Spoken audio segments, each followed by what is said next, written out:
Welcome to 2026. Welcome to Next Level Play Therapy. This week's episode is going to be talking about why you don't need to do it alone as a play therapist.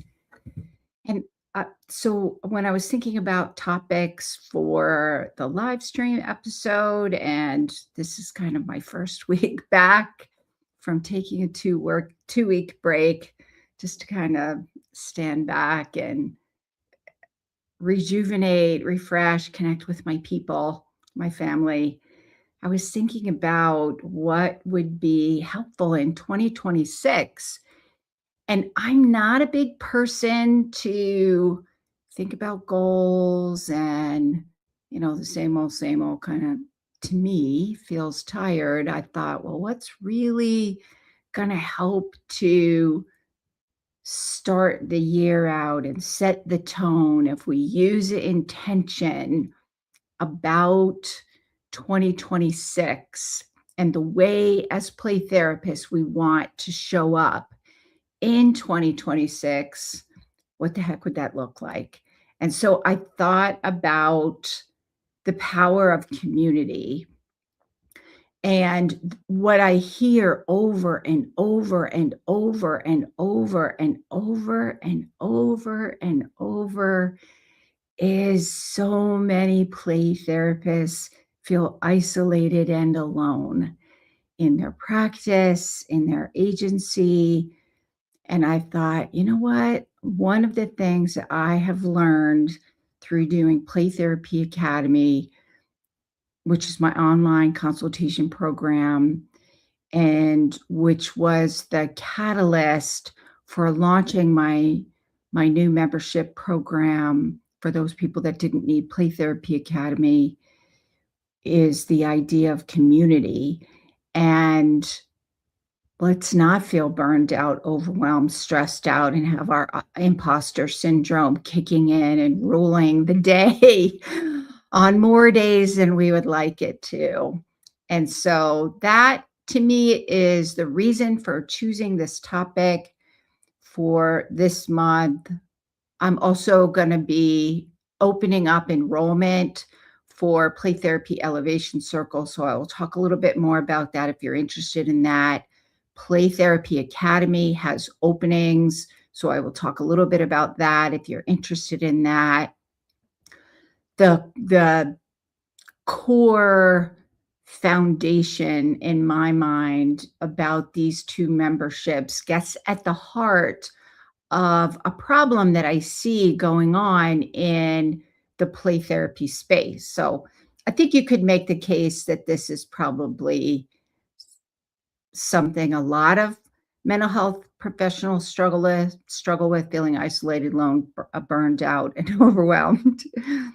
I think in the play therapy community, we experience it even more because we're kind of like a little niche inside the mental health community. And there are not a lot of play therapists compared to the number of, I'll say, adult mental health professionals, mental health people that focus on working with adults. And so what do we do about that? And what are we going to do about that in 2026? And that's what I wanted to talk about. So if you have ever felt like you are alone on an island by yourself, providing play therapy, you have nobody to talk to who gets it about what play therapy is, nobody to bounce ideas off of from a play therapy perspective, or expressive arts, or you have a tough case or you've had a tough day and you're trying to figure out what just happened in your play therapy session, who do you go to? What do you do about that? And to me, that brings up the larger issue of burnout and feeling overwhelmed and getting the support that we need. And so if that's you and you've been struggling with that, then this is the episode for you. And this is what we're going to talk about today. Um, oh, okay. Sorry, I'm on the platform I use, which is StreamYard. I people can post, and somebody on YouTube just spammed my comments, so I'm going to delete it. It's so irritating. Like, whatever. Okay, focus, Kathy Spooner. All right, so I am Kathy Spooner. I am oh, good gracious. Oh, Lord. Hey, Brill, because Brill's watching. I am spending so much time. Can I block this guy? I'm going to just ban him. Oh my gosh, he's just like spamming my with some really inappropriate things on YouTube. Well, there you go. He's now officially banned. I was going to say Brill, because Brill, my virtual assistant, is usually on with me. And Brill, can you make sure that person does not post anymore on YouTube? All righty, back to the focus for today. Oh, good gracious. I think he's posting again. Anyways, we'll just ignore him. We'll extinguish that behavior.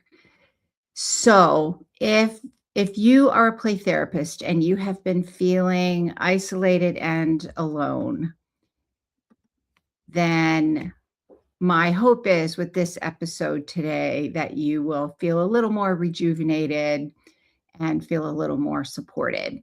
So today we're going to talk about some ways that community can be supportive. So the first thing that we're going to talk about really is for play therapists feeling isolated and alone. And for many play therapists, you're practicing in maybe your own private practice, or you're in private practice. Maybe you are in an agency where you're by yourself and you're the only kid therapist. I remember years ago. So if you've listened to any of my previous, you might have heard this story, but I'm gonna tell it again because I think it's really relevant to the conversation that we're having today. And sorry, I got so distracted by that person comments that let me get myself focused again. So what I wanted to say is hello to you guys on Instagram and YouTube and LinkedIn. I would love to know who's watching, as long as that YouTube person is not being appropriate. Oh Lord. Anyways, I'm just going to ignore him. So if you're on YouTube, just don't look at the comments until I can get all those deleted. But join the conversation if you're a play therapist and you're joining us appropriately. If you're a child and adolescent therapist, what are your experiences as a play therapist in the community? How do you get support? What are some of the struggles that you're experiencing? Because I know you're not alone. And I know that because I talk to people all the time, but I would love to know who's here. Post in the comments appropriately. And let's get started for today. Also, sorry, one more thing. If you find the information useful, please feel free to share it across your social media platforms. And if you're following on YouTube, as long as you're appropriate, then hit that subscribe button and notification so you don't miss any episodes. All right. First thing that I wanted to talk about today is feeling isolated and not having support. And I remember years ago, this is back in 1992, I had graduated fresh out of graduate school, get excited about my brand new job, excited to get started. I was going to start the journey to fulfill my dream of working with children, adolescents, and families and helping them to heal. And I was being welcomed in as the child and adolescent therapist, and they had a play therapy room. They had a playroom. I was so excited. And then nobody knew how to use it. My amazing supervisors, I had some excellent supervisors. It was an awesome program. I learned so much there, and I am grateful for that experience. And at the same time, there wasn't anybody who knew how to use play therapy. They had a playroom, they had the things, but there was nobody who knew how to use play therapy. And I was struggling. I didn't know what to do. So, to the best of their abilities, my supervisors would just say, "You're doing a good job. You know, they're kids. You'll figure it out. Here's a worksheet. Have you tried some worksheets?" And worksheets don't resonate with me. To be completely honest, I hate worksheets. I would rather engage in play because that's the language of children. And so I kind of muddled along, feeling like an imposter sometimes, doing the best that I can, learning skills, growing, still feeling useful and helpful. And then, long story short, went into private practice, got into an agency. It was a great experience. They had a playroom. Nobody there knew how to do it either. And so I was muddling along. I even joined a consultation group when I went out on my own. And because I know, being a play therapist and a mental health professional, we need each other. We get ideas from each other. We get support from each other. We grow with each other. I've always been a firm believer in that. And so I have this amazing group of therapists who are in this consultation group, which I loved and adored and did not want to miss, but they did not know how to work with kids. Some of them worked with kids and gave me ideas like, "Oh, just pull out a game and here's a worksheet you can use," which again doesn't resonate with me. So here's the thing, that was over 30 years ago. And play therapy has grown since then. The Association for Play Therapy here in the United States has grown and done a phenomenal job of establishing state branches all over, and state branches work on influencing the mental health community about play therapy and bringing awareness, and also training and consultation opportunities where you can network and find people to do that. We've come a long way, and yet I still hear people saying to me when I talk to them, about, they'll schedule a 30-minute video call with me to find out about Play Therapy Academy, or now we're scheduling 30-minute video calls to see if Play Therapy Academy is a good fit. And if not, maybe Elevation Circle is a good fit. And I hear the same thing over and over. And so I know it's still going on. I know a lot of you are feeling like you are the only play therapist in the building, that you don't have access to consistent consultation, consistent to supports, mentoring, or just somebody who gets play therapy, and you just need somebody to say, "Hey, I don't know what happened in this session. And I think it's this, but can I get your thoughts on that to make sure that I'm on the right track? And hey, do you have any ideas or resources for this?"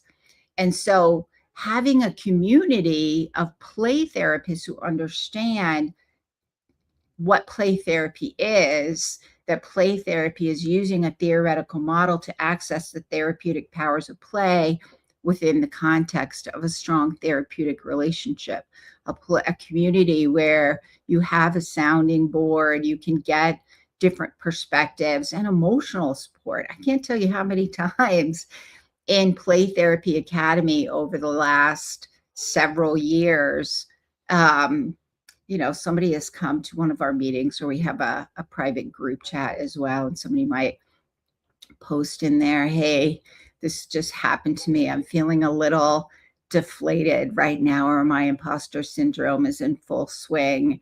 And then we give some support and we get it. Like, they don't have to explain what play therapy is. They don't have to explain why they're doing what they're doing in terms of like a play therapy model. And it's not just about pulling out a game or a worksheet.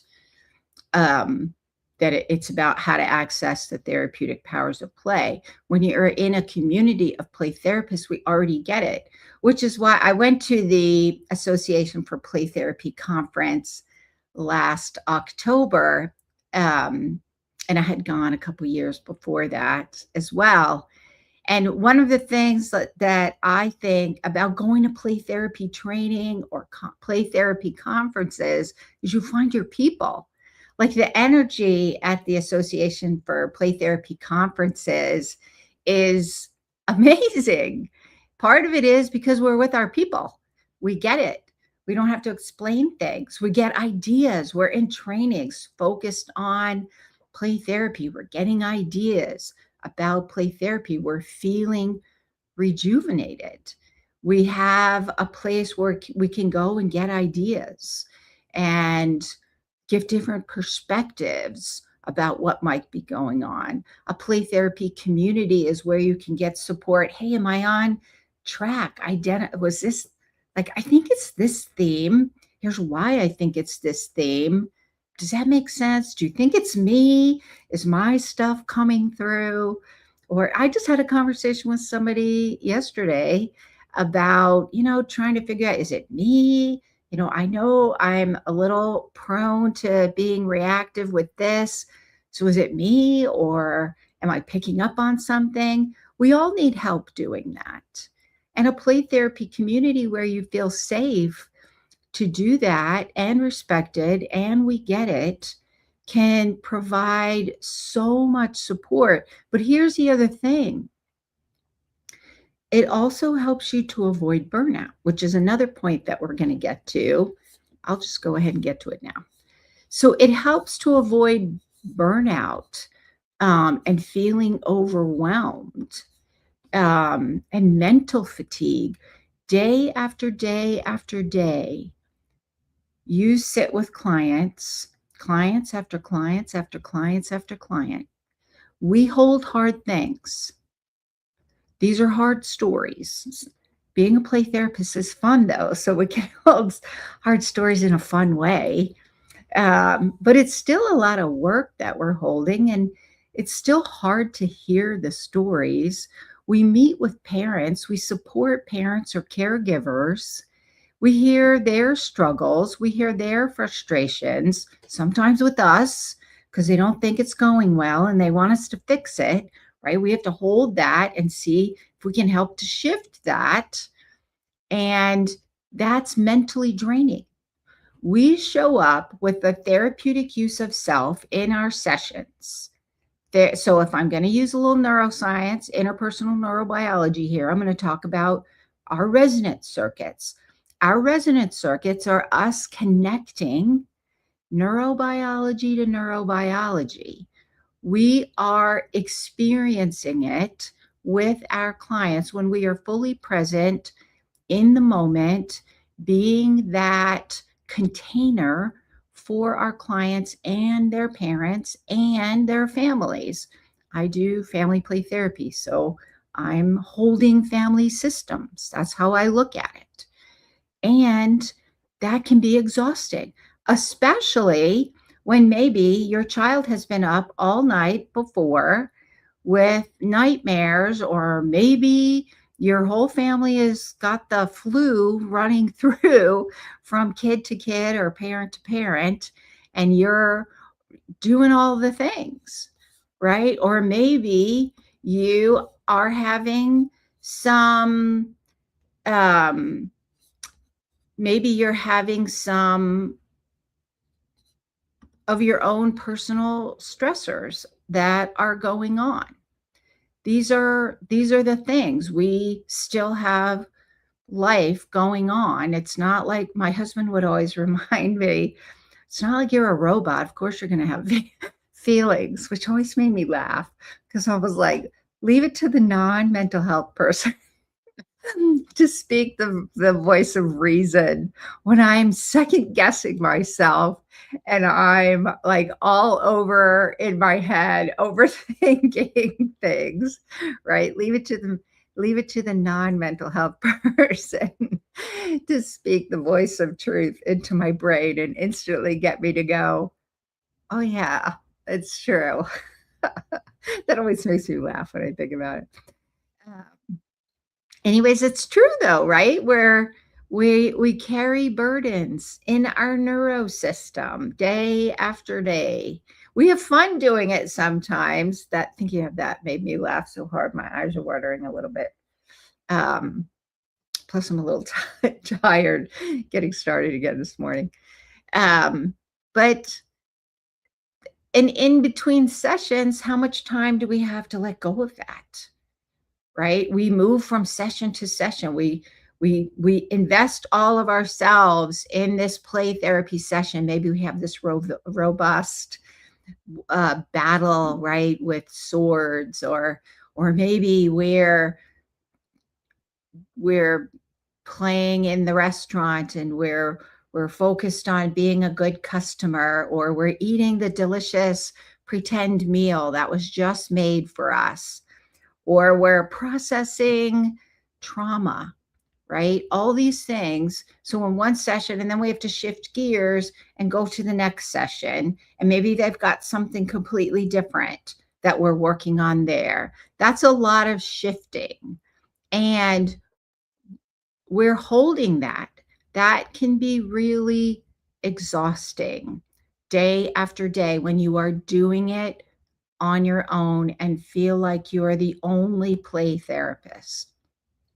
And this is where community helps. And I see this all the time in Play Therapy Academy. And now with my new membership, as we're getting into full swing and we're having our mastermind meetings, our circle meetings, also known as consultation, where it's the group support, where we have a place to, like, am I overthinking this? Or, is it me? Am I picking up on something? And my resonance circuits are actually working. And now, okay, yeah, I can use that information. Now we have a community of support to run that by and to get some feedback, to check out our biases, to get ideas and resources, to get a pat on the back to say, you know what, you're doing a good job.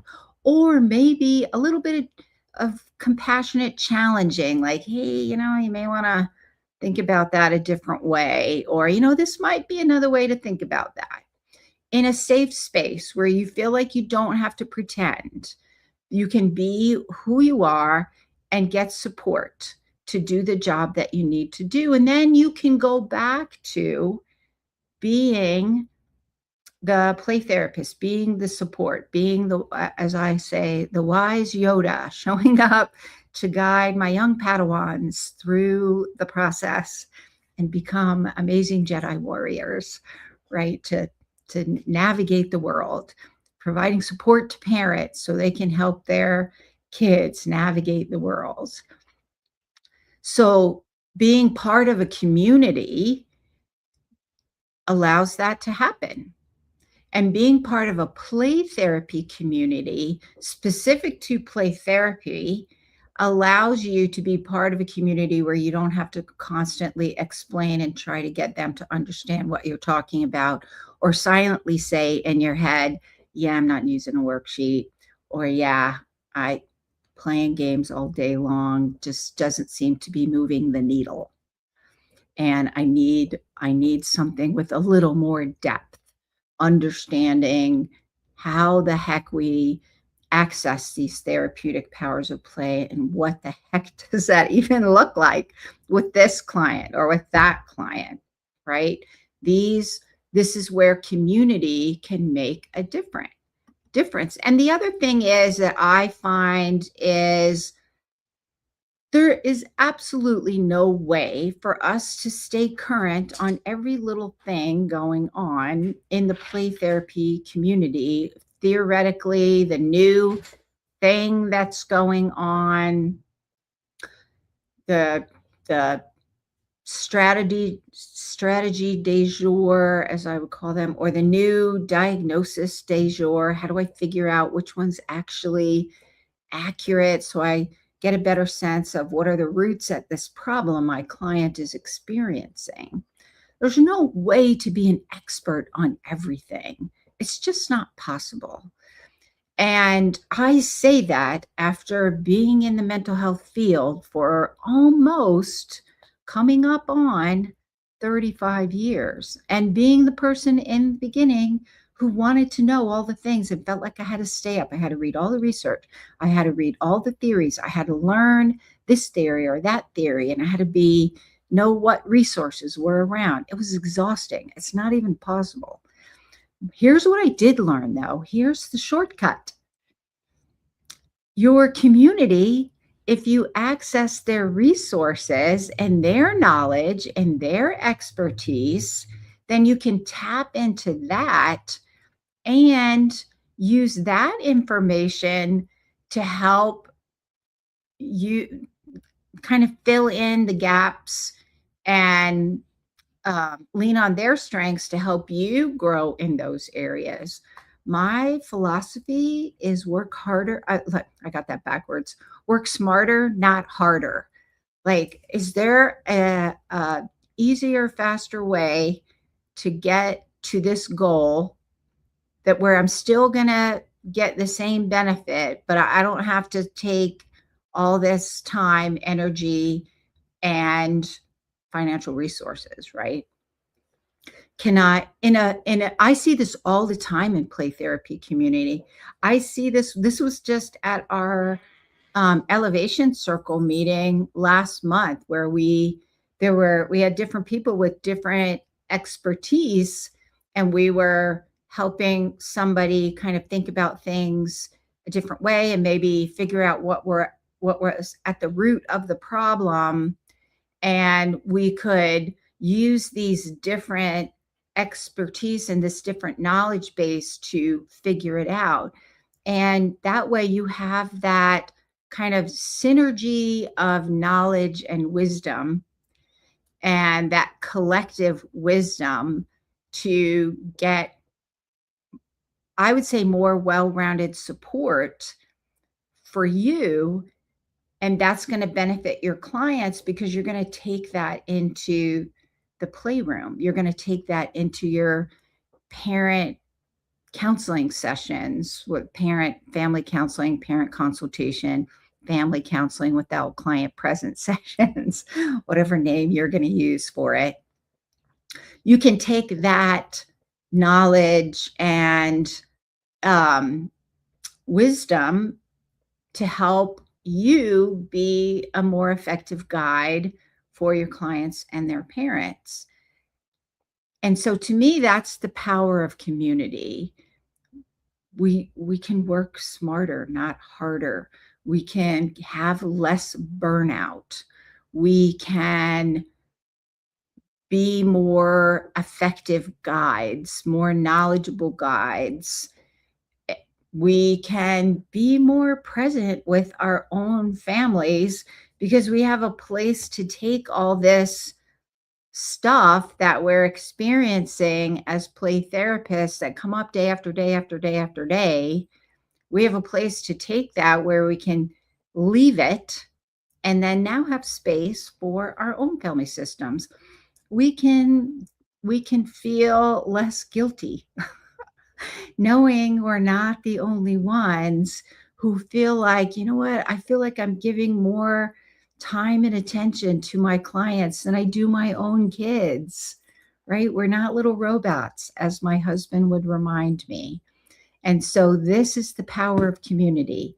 This is the power of being part of a play therapy community where you don't have to do it alone.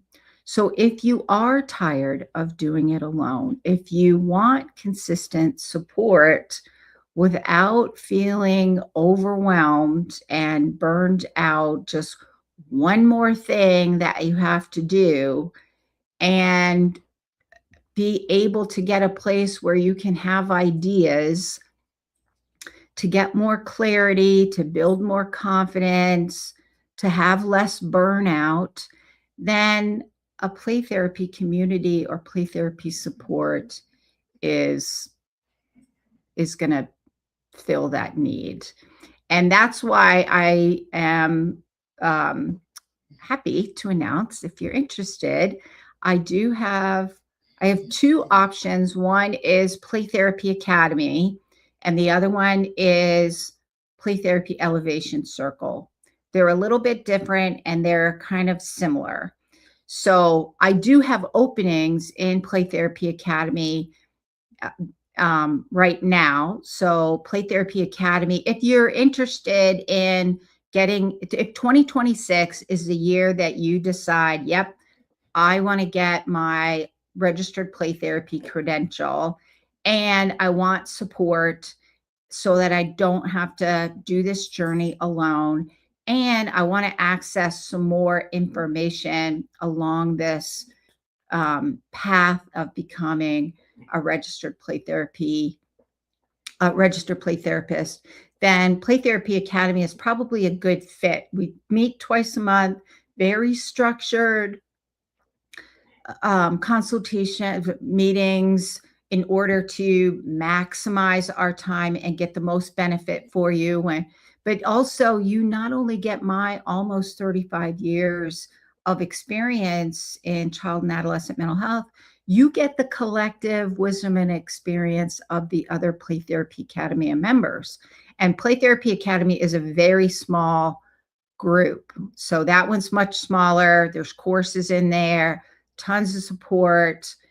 If you're interested in Play Therapy Academy, then you're going to want to go over to my website at rhplaytherapytraining.com. Go over to the supervision page and you'll see Play Therapy Academy. It gives you more information. But schedule a 30-minute video call with me and we're going to see if it's a good fit. If it's not a good fit, maybe Elevation Circle is a better fit, or maybe neither is the right time. Well, we won't know that unless you schedule the video call and we can have that conversation about whether or not it's a good fit. This month, I'm also excited to let you know that Elevation Circle, Play Therapy Elevation Circle, I'm going to open up enrollment for a short period of time at the end of the month. And I'm only letting in a limited number of people because we're still kind of building the community. And I want to make sure that we really have time to connect and have people feel supported. In Elevation Circle, this one is not, if you're interested in the RPT credential, Elevation Circle is not the one. You want Play Therapy Academy. Elevation Circle came about because as I was talking to people about Play Therapy Academy, what I realized was there were a lot of people that didn't need Play Therapy Academy, or they weren't quite ready for Play Therapy Academy, but they still wanted support because they were feeling isolated and alone and they didn't have a community where they could go to get the help that they needed to be the play therapist that they wanted to be to help their clients have that deeper level of healing. So Elevation Circle is more community based. And what I mean by that is that we meet once a month for consultation. I call those masterminds because we put all our brilliant minds together and provide support, talk about different play therapy topics, get ideas, help provide support. And then we also have a monthly book club in there. So we meet once a month for a book club.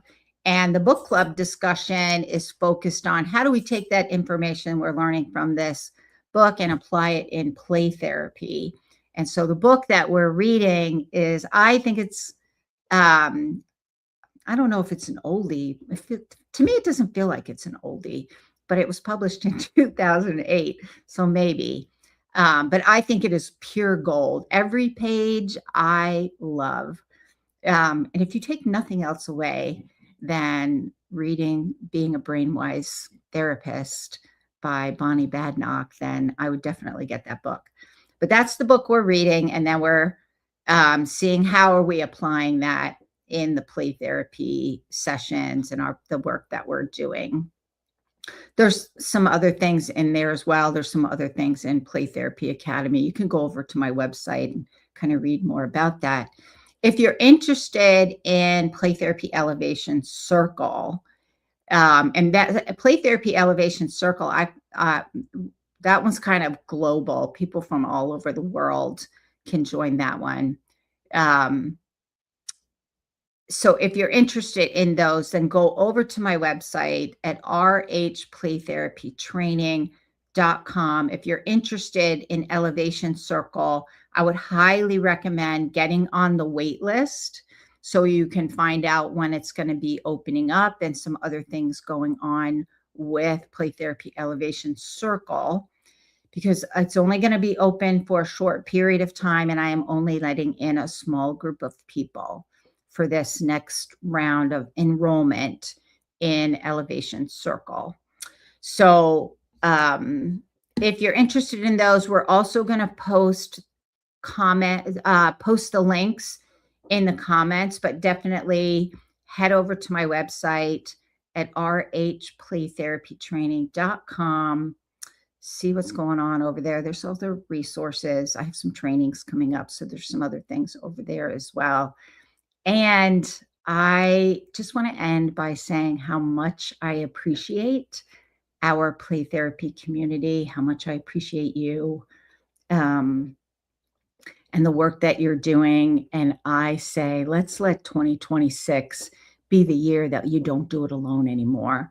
Like, even if you don't do Play Therapy Academy or Elevation Circle, connect with somebody, connect with other play therapists so that you're not feeling alone.